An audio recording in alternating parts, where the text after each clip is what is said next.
The final whistle has blown at the London Olympic Stadium. The match has finished West Ham United 2, Atalanta 0. A goal coming at the end of each half for the Hammers as they secure the Betway Cup. And I think we're going to see, we might just, I don't know if the stream will hold out, but we'll see the Hammers hopefully lift the trophy. The first of hopefully 2 or 3 this year. Yeah, that would be a bit ambitious perhaps, but you never know. You never know what's going to happen. The opening goal of the game coming in the first minute of first half added on time. Said Benrahma setting up Mikhail Antonio for a half volley, which gave West Ham a half-time advantage. Just 12 minutes or so after the Algerian had hit the bar with a thunderous effort just after the half-hour mark. And we had to wait an awful long time for the second goal to arrive. It did come in the end. It was in the final minute of regulation time at the end of the second half. Ryan Fredericks motoring down the right-hand side, pulled the ball back for Said Benrahma, who provided his second assist of the day. I think it was probably a shot that Pablo Fornals got a little touch on to divert it back across goal, giving the goalkeeper no chance. Who's Noble with there? Is it Alves? Where's Noble? No, that's is that Jamal Baptiste? I think possibly. Oh yeah, might be. Yeah. Might be. No, he dragged him down the front to. Oh, okay. Help him with a trophy. He called him down. That's lovely. Singled him out. Yeah. So that's a lovely touch. There it is. West Ham lift the trophy. Indeed. As I said, hopefully the first of many.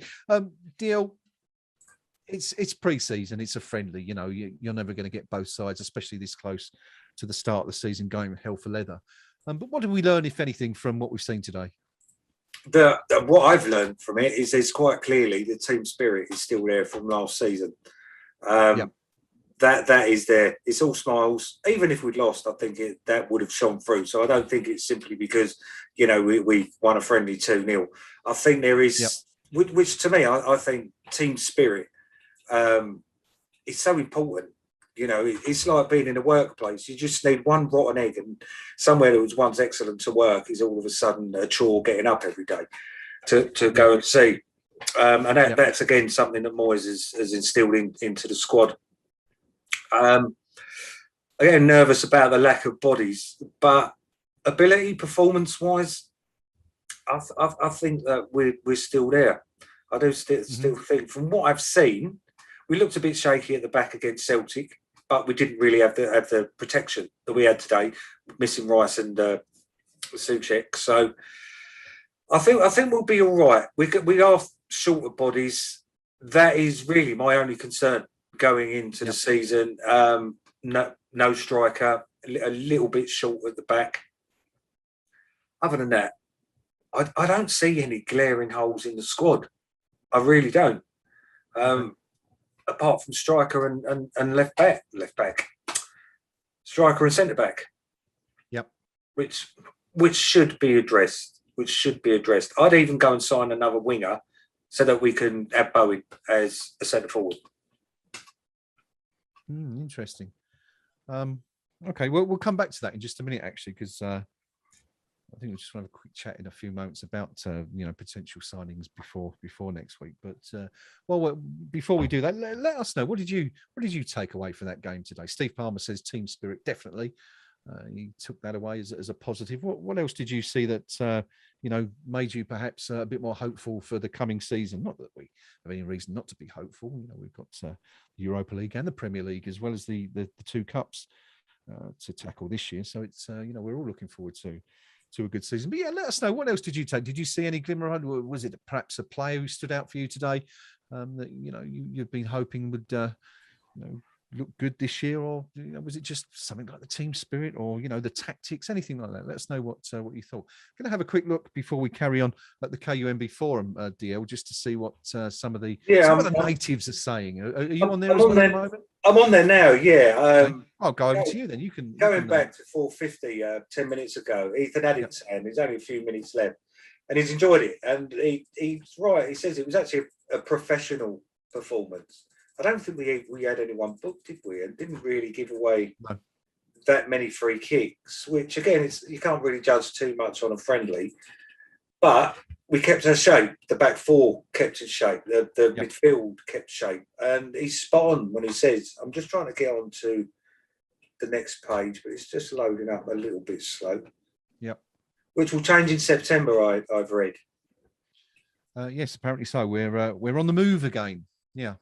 At least that's the plan. We have a 2-week window at the end of August and into the first half of September when we're hoping to move to a new server, which should make things a little smoother, perhaps on match days, which we seem to have a bit of a problem. Bondholder 59 said, I love a good moan, but who played badly today? Well, nobody really. If you had to pick one, someone I was advocating for the way he played towards the middle and end of the first half was Yarmolenko, but even he doesn't deserve the criticism because he put a shift in, which is all you can ask. And that's all I asked for, like, put a shift in. Yeah. And he did. Everybody played well. Bowles, 1966, excellent performance, all played well. Some blokes posted a YouTube link that looks like I'm about to run away from the set. Who we've got here? Chinner's impressive display, incisive, direct passing, good pressing and intensity. Ben Rama and Fornell stood out. Yeah, I agree with that. Yep. What we got here? Mafia leader, Championis. So we'd best not upset him as he's the leader. Puff Daddy, we'll scroll past that one. Pezza, Billy Smart probably licking his lips after that. Dave, look, you beat a Champions League team 2-0 with ease. You really need those 3 or 4 signings. Oh, you old cynic, you. But yeah, I think I might be inclined to agree. A good pre-season that from our gift meister. A little too good, maybe. And what we got on page 10. Well, I can tell you actually because I'm there now rather than. Oh, there we go. You crack on. You have a go now. Well, there's not a lot there actually. There's only a couple of comments so far. But Bonzo's Beard says that our subs all came on and looked great as well, which is a good point actually, because quite often you find that when you're playing your first team and you make a succession of subs at after an hour or whatever, that things tend to fall apart. But I think we sort of mentioned it or alluded to it, didn't we? That West Ham didn't look any worse for wear, even though we'd made 6 substitutions, wasn't it, at the same point after about 66 minutes. So that's good. And just coming back to what we were saying, we were asking people to let us know what they took out of today's game as positives. And Chris Bowen says that I think Ben Rama's beginning to show his quality. Chris writing on the live chat on YouTube, saying that his confidence will grow given playing time. I think that's a very, very fair comment. And Acid Joke continues on the same theme, saying that Ben Rama clearly growing in confidence, Fornell's growing in strengths, and Coventry growing into the first team. And that takes me nicely into something I wanted to ask you about, actually. Yeah. A lot of talk in recent days and weeks on the forum about Connor Coventry and whether he can contribute to the first team effort this season. Obviously been linked with moves out on loan and potentially, going out on a permanent basis, which we believe or we understand David Moyes has knocked back. What are your views on young Connor? I mean, he's 22 now, I think he is. Same or very similar age to Declan Rice, hasn't managed to break into the first team yet. I've seen a lot of comparisons with people saying he's a bit like Josh Cullen in that he's always been on the cusp, on the on the periphery of the first team, never really managed to get in there. Do you think this is potentially his breakthrough season?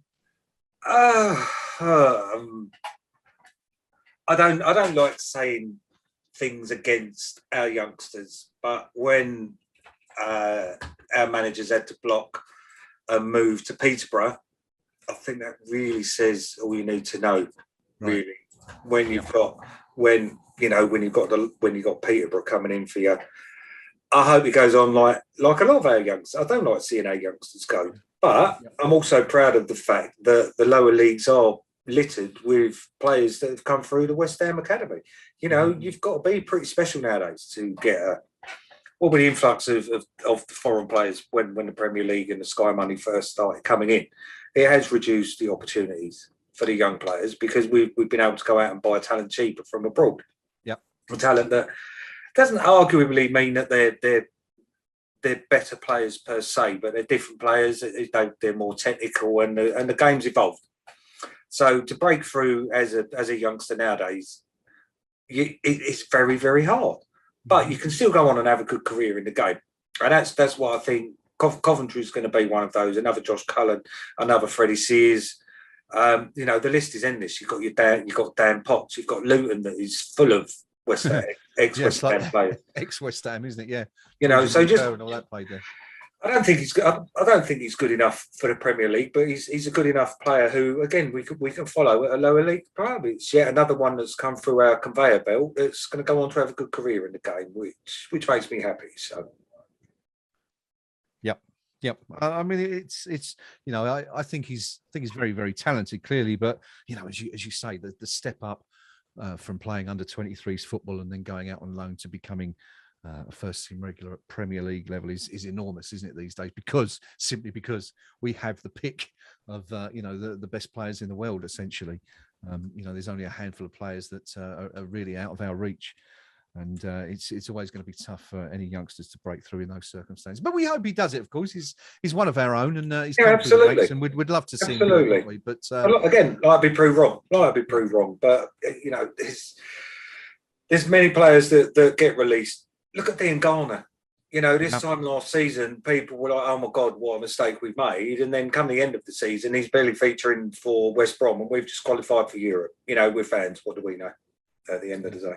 Exactly. Some other fans and friends of the show and long-term visitors to KUMB, the Three Hammers, whose show I've appeared on a couple of times in the past, good friends of the show and loyal comers, say that you know, the first 11 is fantastic. If we can add some depth, we could have an excellent season this year. We appear to have a game plan now, and every player knows their own specific duties, which again is pretty similar to what you were saying, I think, DL, you know, a few minutes ago. And Acid Joke says, I agree with Three Hammers. We have a shape nowadays, and all the squad seem to know what their roles are. The subs slotted in really well. So, yeah, I mean, everyone's unusually positive. I mean, it's funny, isn't it?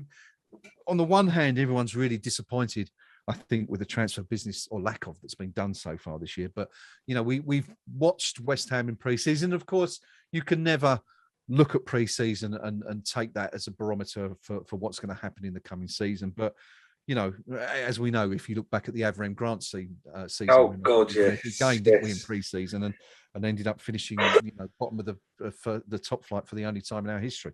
But of course, you know, the one thing it does engender, I think, is that sort of winning mentality and that positive sort of attitude in the dressing room. If you're winning every game, you know, you go out feeling good, don't you, about next week?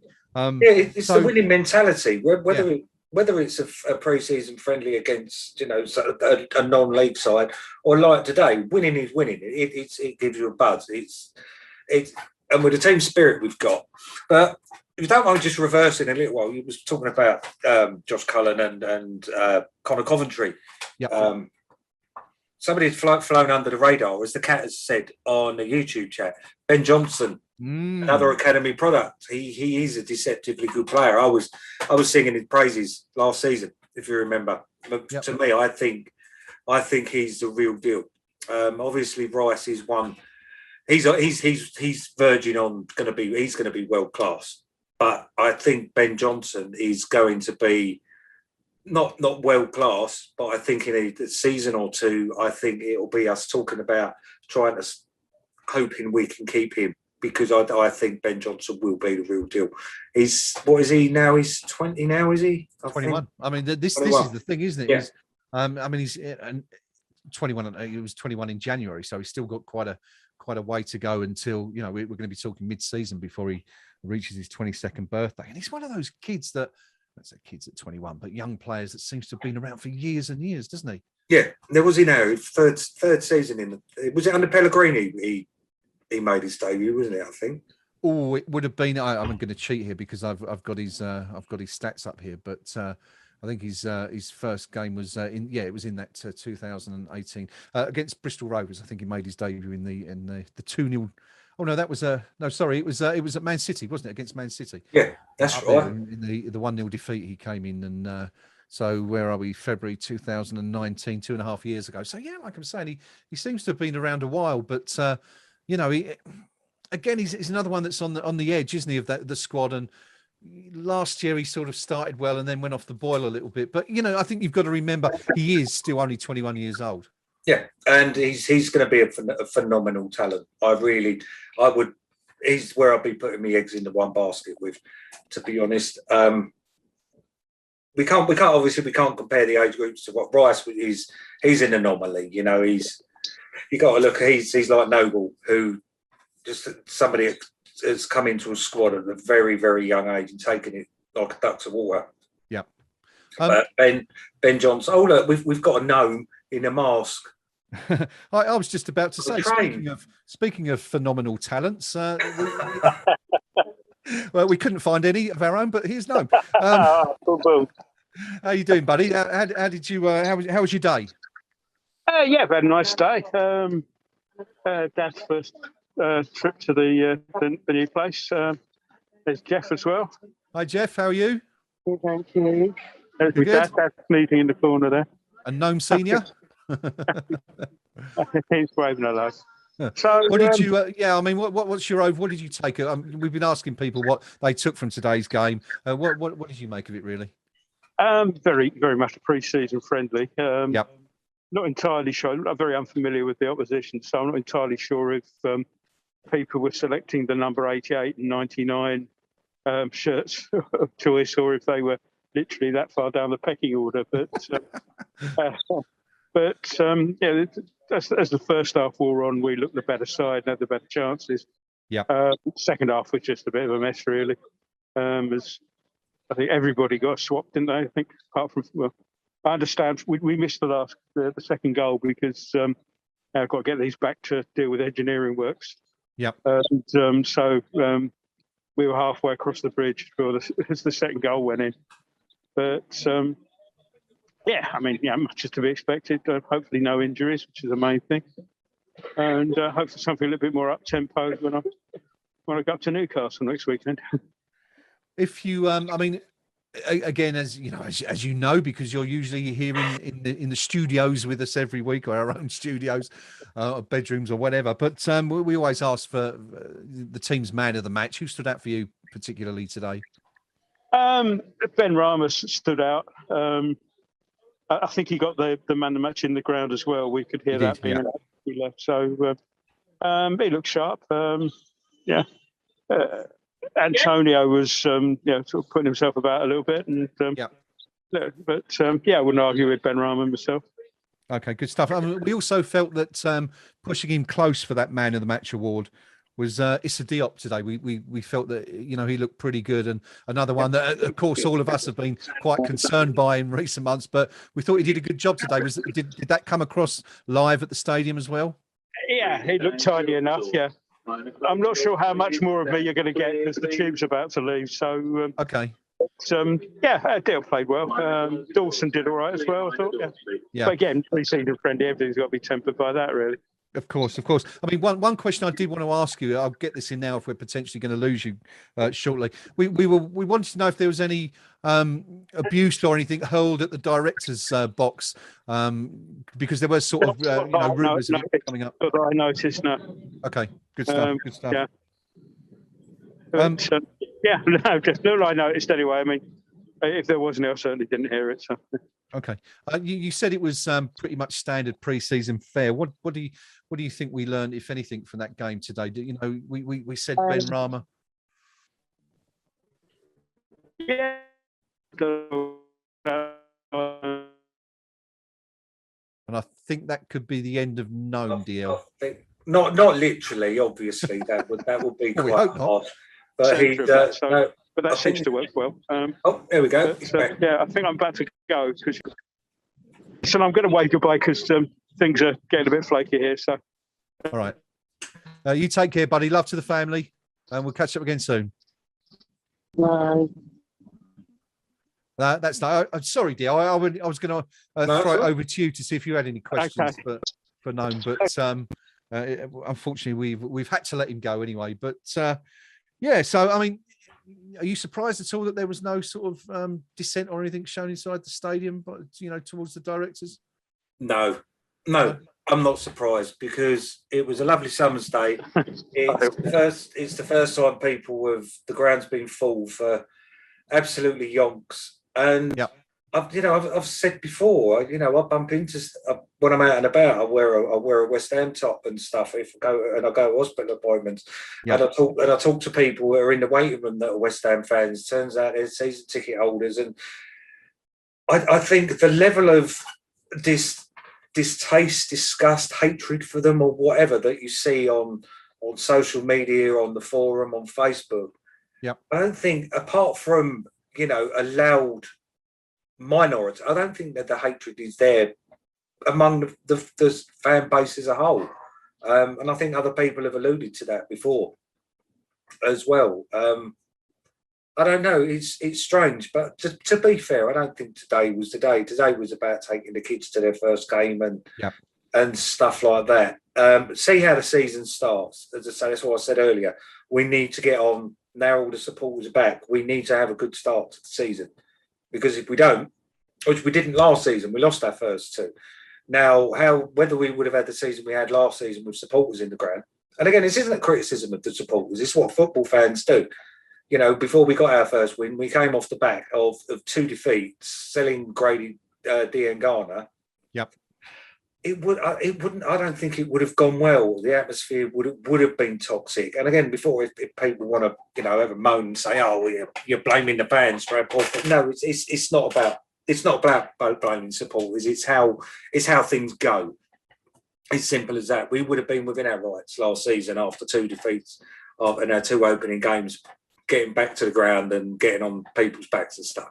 It's human nature. It's what we do. That didn't happen. And we turned it around, and we've had the best Premier League season we've ever had. Yep. So this season, we need to get off to the good start. We can't be losing the first two, because it might start turning a bit nasty, and it wouldn't be against the fans. It wouldn't be against the players. It'd start turning on the board, and then overall the atmosphere in the stadium will start to become toxic, which nobody wants really. Regardless of your feelings about a board, we just want to see the team do well. That is it. That's the bottom line. Yeah, that's a really good point. I think that's something that is quite frequently lost, isn't it, amongst all the noise, is that, everyone is sort of, wants the same thing at the end of the day. It's just that I think we have different ideas about how we can get there. But interesting anyway to hear that from Gnome. So everyone's happy today. It's a great start to the season, although that's kind of tempered. I've just seen one of KUMB's, I say KUMB's writers. He used to write for the Sun, and been a member of various other West Ham websites. Terry Land has just tweeted to say that I'm known better by many of you as Amox, a man of constant sorrow, has just tweeted to say West Ham unbeaten pre-season, Newcastle away in the first game. When did that last happen? Checks notes. Oh, don't expect a home win before Christmas. And I think that was the year I think we lost 4-0 there on the opening day of the 2002-03 season. Oh, God, yes. Referring to I remember the game that was moved to a Monday night. No, of course, will constantly refer to this one because he had tickets to go and watch the game on a Saturday, and I think Sky moved it about 3 weeks before the game was actually played, and he ended up going up there still. And I think he watched. I'm not sure who it was actually, Symphonia Billingham or something like some bizarre name team, and we had a match report on KUMB from a game with about 300 people out, which was quite amusing. But of course that was a terrible defeat, and of course we kicked off last season, didn't we, with a defeat against Newcastle. Let's look ahead now to that game, deal. It is the opening game of the Premier League next week. It doesn't look like we're going to have too many new signings to show off there. So, what we've got is what we'll have by the looks of things. Newcastle, there was a poll. We did a story on KUMB this week where one of the betting companies did a poll of supporters of each team to see who was most enthusiastic about the coming season. West Ham came in 7th.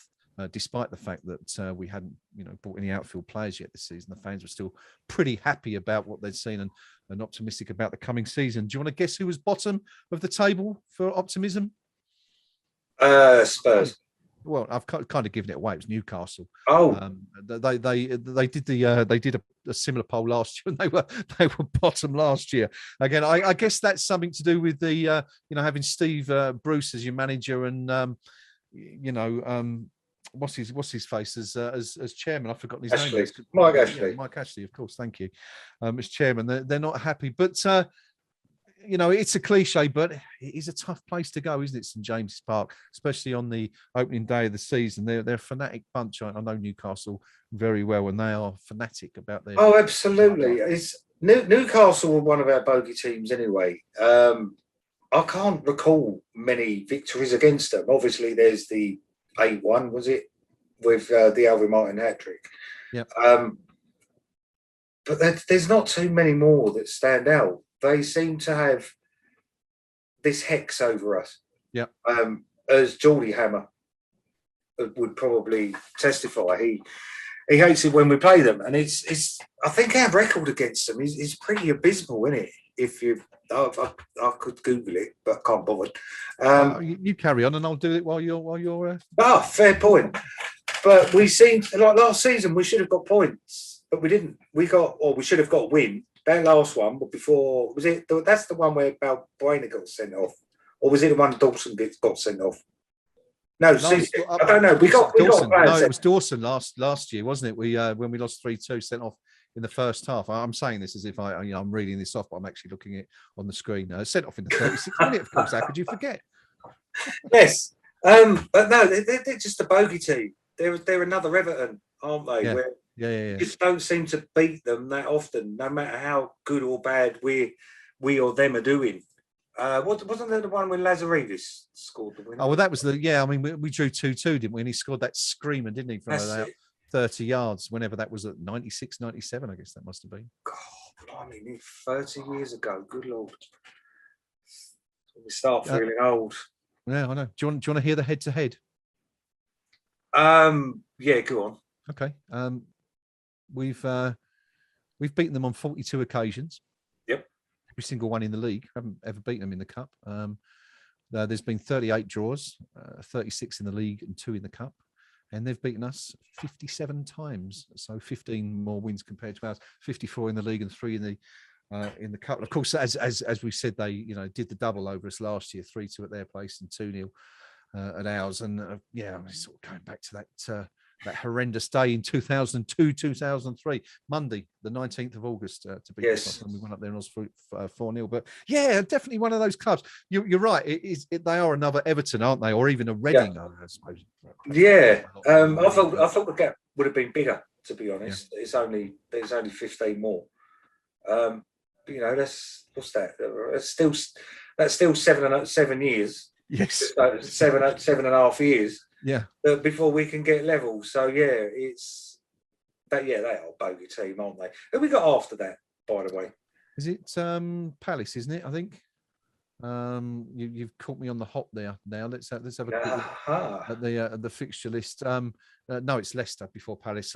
It's Newcastle away, Leicester at home, Palace at home, and then we go to Southampton. And I think the game after that is the first game in the Europa League. So decent start though. Yeah, although we absolutely hammered Leicester twice last season, which was pretty stupendous. Each time we played Leicester was in the middle of us having we was up. We was really up when we played those.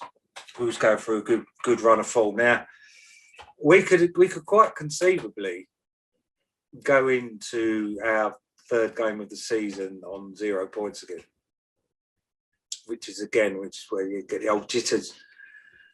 Because they're not easy games. I know there's no easy games in the Premier League, but Newcastle away, Leicester at home when it's still relative unknown quantity. Yeah, that is a little bit, a bit like treading on a plug kind of thing.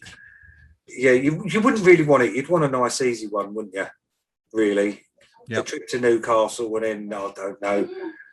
Even Palace, we used to regularly beat them, didn't we? But the past few years, we seem to be drawing quite a bit with them. Well look, they nick a win as well season before last. Yeah, we've not had a particularly good record. This is a good question, actually, DL. Just come up on the forum. Graham Upson asks, who do you think regards the Hammers as a bogey team, if any? Yeah, maybe We're Tottenham. going to have to think about this one now, aren't we? I mean, I was thinking, Maybe Tottenham. well, yeah, I mean, they would be, wouldn't they, of recent years? We've certainly got a better record. And of course, there was that time in the noughties when we finished above them, 3 successive years, I think it was. And, we obviously the Lasagna Gate game and, we've had a few decent results. But I was trying to think, Fulham maybe? Yeah, got Fulham. Watford, It used to perhaps? be Palace. I know Palace used to think we was their bogey team, but they've started turning it around. I've got a couple of Palace mates at work. Yeah. And they're over the moon that they, we don't beat them as regularly. So I suppose Fulham, but didn't they? Was it the season before last again? No, their last season, wasn't it? Before they got relegated, did they beat us? I think.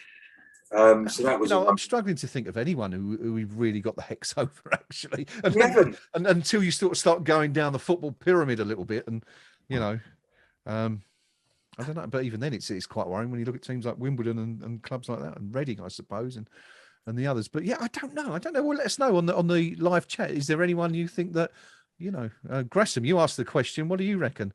Can you think of anybody that we can look at as a favourable fixture, perhaps, and think, yeah, that's 6 points on the table? But I mean, in terms of talking about 6 points on the table, deal, the 3 teams that have come up this year into the Premier League, Brentford, Norwich, and Watford. What sort of how do you rate them in terms of the calibre of the players they've got there? How well they're going to do? Do you think Norwich, this is the year they can finally manage to shake the hoodoo and sort of stay up for a couple of years? And again, Brentford, it's new territory for them, isn't it? They've not been in the top flight for a long time. And what do you make of those 3 clubs? I think this is the weakest 3 promoted teams coming up that I've seen in a number of seasons. Every time, usually when you get someone coming up, you look and you're like, oh, yeah, shame they didn't stay down there, kind of thing. Yeah. But this season, I wouldn't be surprised if all 3 go back down. Personally, they don't really stand out for me. I think if anyone, it would probably be Brentford. I think would stay up because it's their first time in the league, and I think they'll do what a lot of the first timers in the league do. They play the first half of the season on adrenaline, and then they get enough points on the board, and then they pick up with the odd shock and things like that. Because every game for them initially is going to be a cup final. Sure. Yeah. And I think they may be okay, but the other 2, they're just the perennial yo-yo clubs, aren't they? And it's who you've got to see who are they going to be better than already there. And aside from maybe Burnley, but they've got Dyche as a manager who can always pull a result out of the bag, even if it means him sticking 10 players behind the ball, kind of thing. So no, I can't see it. Maybe Brighton. I think they've been in the Premier League too long. They're one of those clubs, aren't they, that are not with all due respect to them, that to me aren't a Premier League club and who will eventually fall out of the league. Maybe that's because they're another bogey team for us as well, so they can go. Yeah. I don't see. What is it? 8 games or something in a row we've not beaten them for. Yeah. But what about Southampton now? They've lost Danny Ings. I don't think that Southampton are going to be any worse than Watford or Norwich. They're going to be there or thereabouts down the bottom, but I don't think they're any worse than Southampton or Norwich, Watford or Norwich. Yeah. So I think they'll scrape by. It's just I don't know. I can't see any of the current, the ones that finished the end of last season. I can't really see any of them going down, to be honest.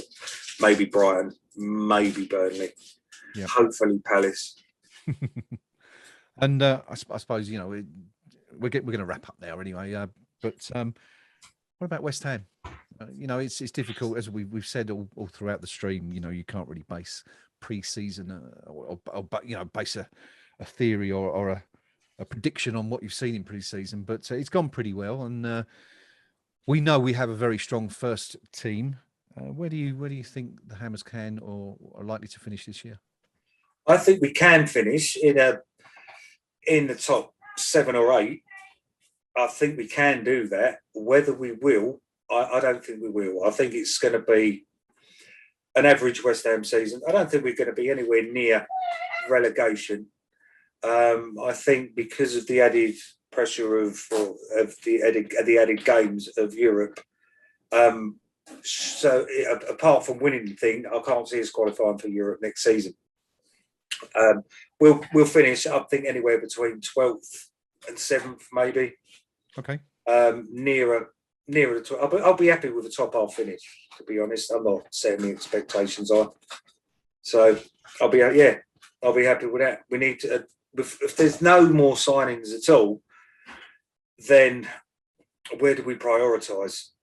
Do we prioritise the league, or do we prioritise the Europa League? Which then makes you think, well, why bother prioritising the league if you're not going to give Europe a go? Because what's the point in? Do you know what I mean? Absolutely. So it's you're stuck between a rock and a hard place on that one. Get a few players in, I think we'll be all right, and we'll be in for a good season. Currently, and what about the Europa League? Do you see us getting out of the group stage, and then could we potentially go any further? It's a difficult one to answer, isn't it? Until we know who's in the group with us.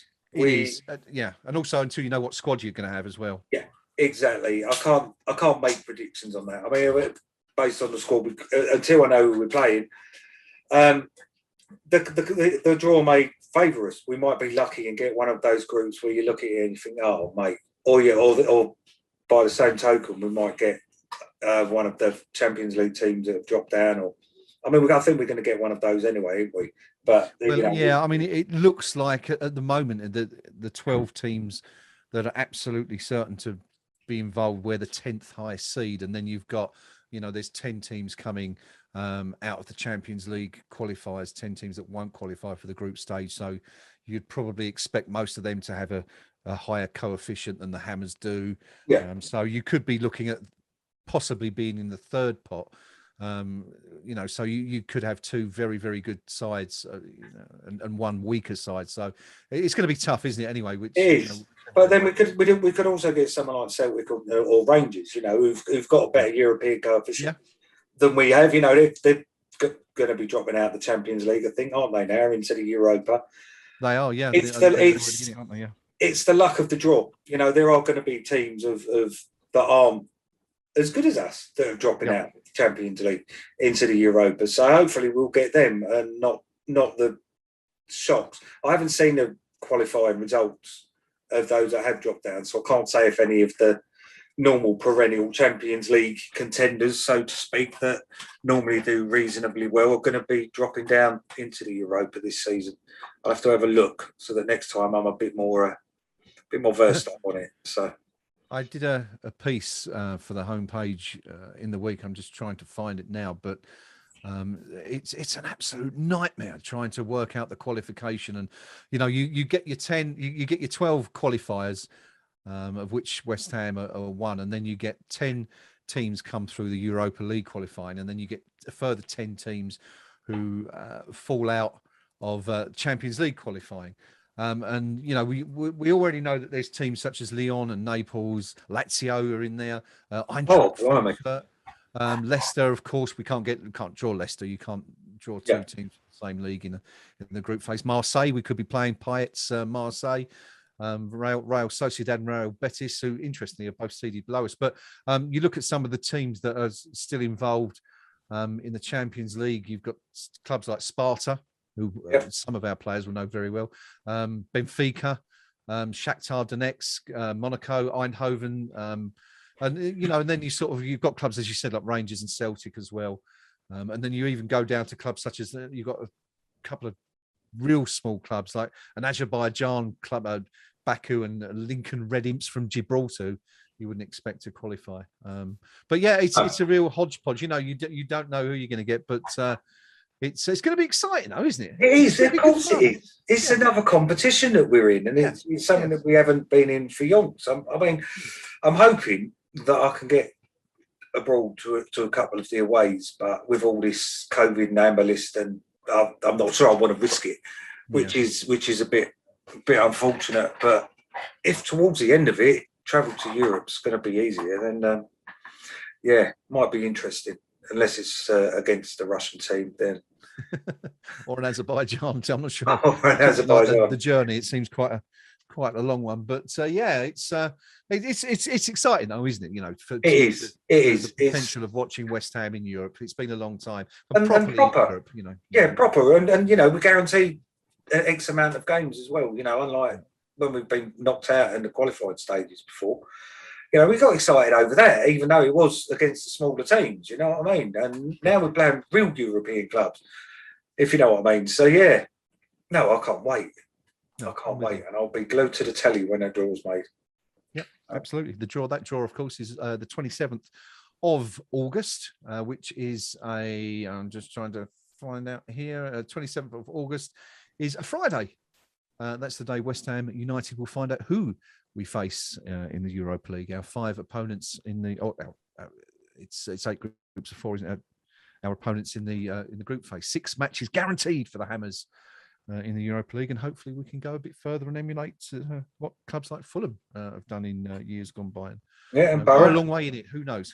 But yeah, I mean, we're going to wrap up there for the day. It's been a great day for the Hammers. Oh, before we do that, Graham has come back. You know, we were asking about bogey teams.